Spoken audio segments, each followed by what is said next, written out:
Let me read you a little bit more from Tim Snyder on the rule of law. A modern democratic state depends upon the rule of law. Before anything else is possible, we have to endorse the principle that we are all governed by law and that our institutions are grounded in law. This enables a functional government of a specific sort in which leaders can be regularly replaced by elections. It allows us to live as free individuals within a set of rules that we can alter together. The rule of law depends on people who believe in the spirit of law. Matt Gaetz, the proposed Attorney General, is the opposite of such a person. It is not just that he flouts the law himself spectacularly and disgustingly. It is that he embodies lawlessness and can be counted upon to abuse the law to pursue Trump's political opponents. The end of the rule of law is an essential component of a regime change. And then just to underscore Tim Snyder's point and John Heilman's, here's how a Republican, former House member, now senator, describes Matt Gaetz's conduct. And I play this because it's also been revealed today that Speaker Mike Johnson doesn't plan to release the ethics report into Matt Gaetz. But a lot of the conduct is known. This is a Republican senator.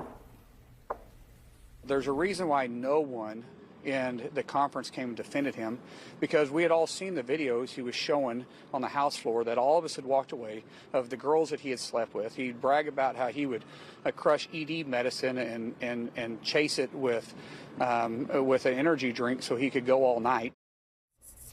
So it's important because to John Heilman's point, this is about humiliating the Senate Republicans and either making them confirm that guy who, in the telling of another Republicans, would, quote, show videos on the House floor of all the girls he slept with. He'd brag about how he would crush ED medicine and chase it with an energy drink so he could go all night, end quote.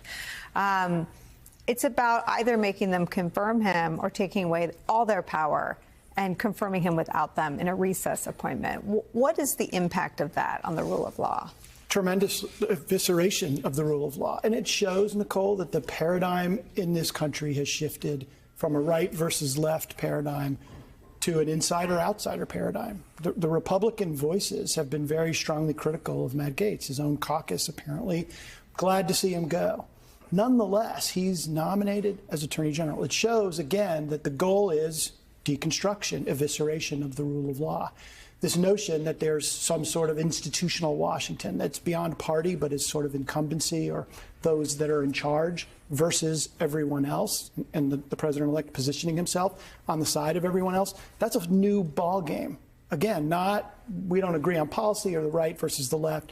Insider-outsider has the potential as a conflict to really erode institutions like the rule of law. And so what happens? I mean, are you afraid that they'll come looking for you because of your role in the January 6 hearings? I think there's no question that asking questions or launching investigations, even meritless ones, has consequences. Absolutely. It could be expensive and time-consuming and difficult for people who have done absolutely nothing wrong but exercise the authority that has been given them through official channels. Would have to go through those investigations. I'm not worried ultimately on criminal or other exposure. I am worried about inconvenience and expense and intimidation by the launching of those kinds of investigations.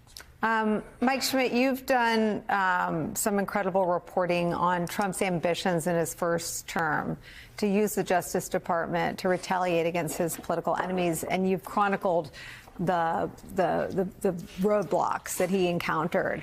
How does Gaetz, and if we're to presume another ally at the FBI, how do they eradicate those hurdles? Well, Trump basically ran into two problems with weaponizing the Justice Department.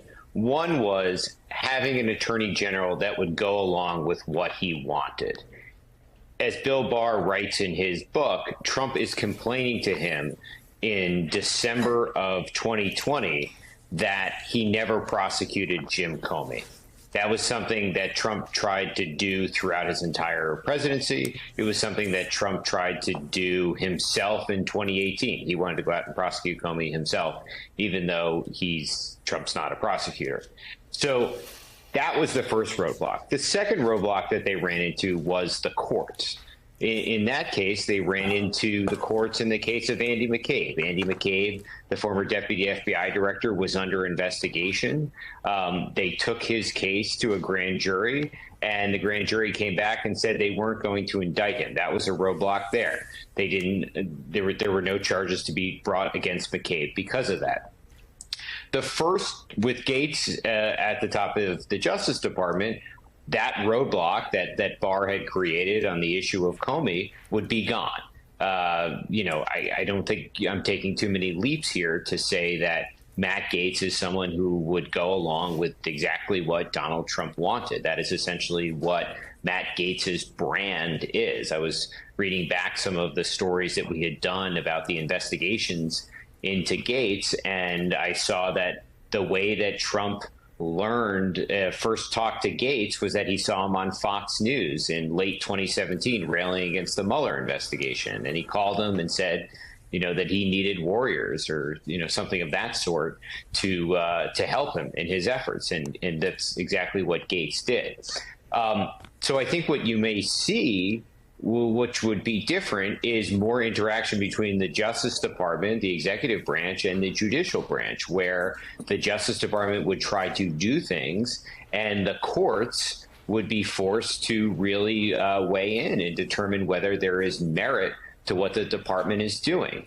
And we saw that in the Andy McCabe case, but in most cases, the investigations that Trump wanted were sort of never really got out the door at the Justice Department. They never really got to charges. There were just investigations. And to Tim's point, there is an enormous amount that can be done on the investigative front if the department wants to investigate something or someone.